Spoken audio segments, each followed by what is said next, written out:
Okay, magandang araw sa iyo. So, andito na sa harap natin yung mga materyales na pinadala mo. Partikular itong transcript ng talumpati ni Senador Marcolita. At ang misyon natin ngayon, himayin natin to. Alam mo, kapag national budget ang usapan, karaniwan inaasahan na susuportahan yan, di ba?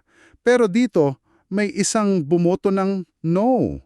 So ang tanong, ano ba talaga yung mga isyung nakita niya sa 2026 budget para tumayo siya at sabihing, teka, hindi ako sang-ayon dito? Tama. At alam mo, hindi lang to simpleng pagboto ng hindi eh. Ang mas mahalaga rito, yung mga argumento niya.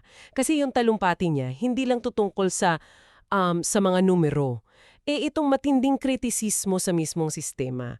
Kung paano ginagastos yung pera ng bayan, lalo na sa mga programang ayuda, at saka sa isang bagay na medyo technical, pero napaka-importante, yung tinatawag na unprogrammed funds. Susuriin natin lahat yan, mula sa survey hanggang sa opisyal na report ng gobyerno, para makita mo yung buong larawan. Sige, simulan natin sa pinakaugat, no? Kasi grabe yung mga salita niya. Inhambing niya itong 2026 budget sa 2025 budget na tinawag niyang the most corrupt, the most scandalous, and the most anomalous budget the Philippines ever had in years. Ang bigat, di ba? Hindi yan basta-bastang salita. So para sa kanya, may malalim na prinsipyo dito. Bicameral Conference Committee. Ipinaliwanag niya na nung nasa Senado pa lang yung budget, sinubukan daw nilang ayusin. Kasama pa nga raw siya ng Finance Committee Chairman para linisin at iwasto yung mga mali ng nakaraang taon. Masusi raw yung naging pag-aaral at suportado niya yung version ng Senado. So sa level ng Senado, okay pa siya. Nakiisa pa siya sa proseso. Anong nangyari pagdating sa BICAM? Ano ba tong BICAM na to at bakit dito nagbago ang lahat? Diyan na nga nagkakatalo.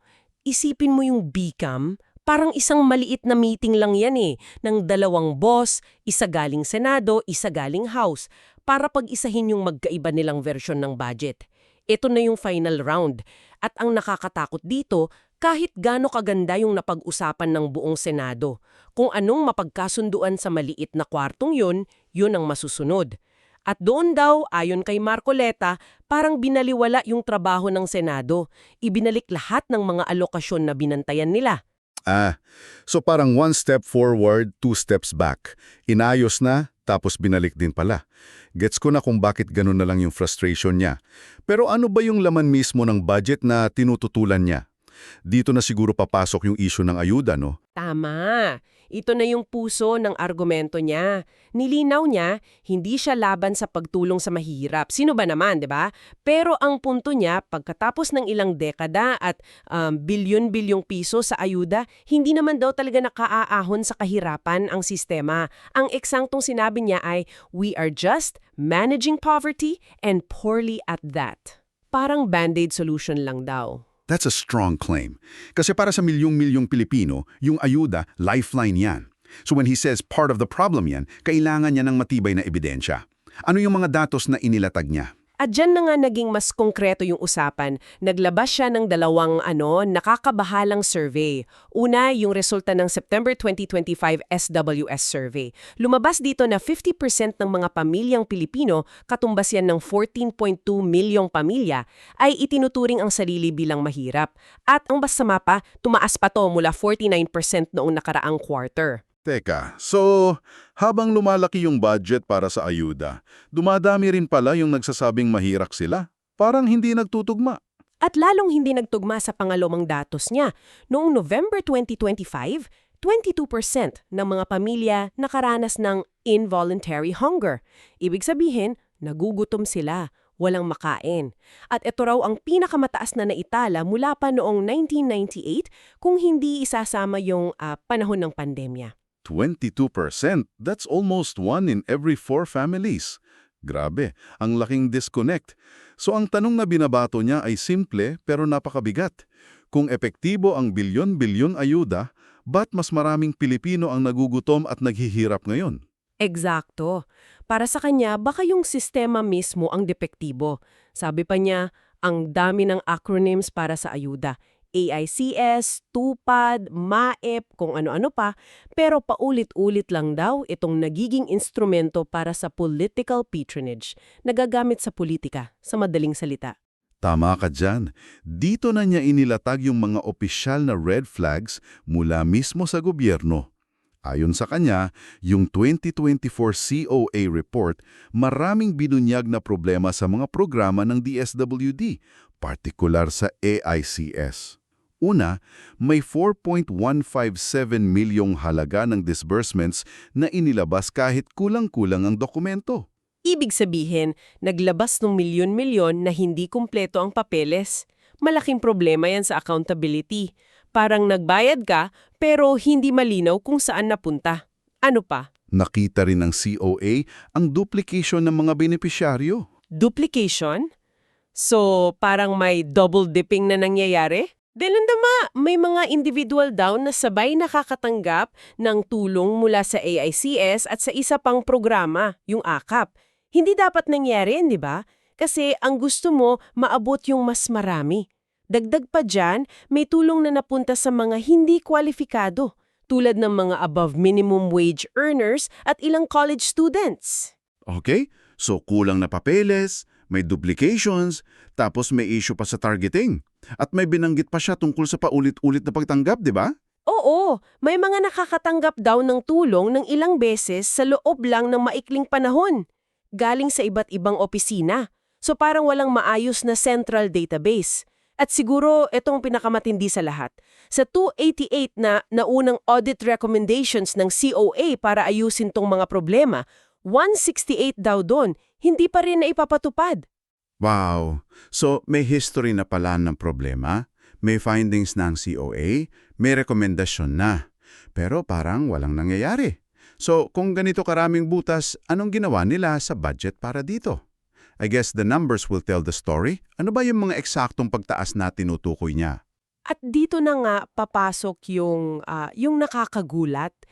Kasi sa kabila ng lahat ng red flags mula sa COA, ang nangyari sa BICAM, hindi paghihigpit kundi pagluluwag pa ng pondo. Unahin natin yung AICS, yung programang maraming butas ayon na COA. Sa bicameral report, ang pondo para dito ay naging 63.9 billion. May dagdag na 4.8 billion. Teka, so yung programang may issue sa dokumentasyon at duplikasyon, dinagdagan pa ng halos 5 bilyong piso.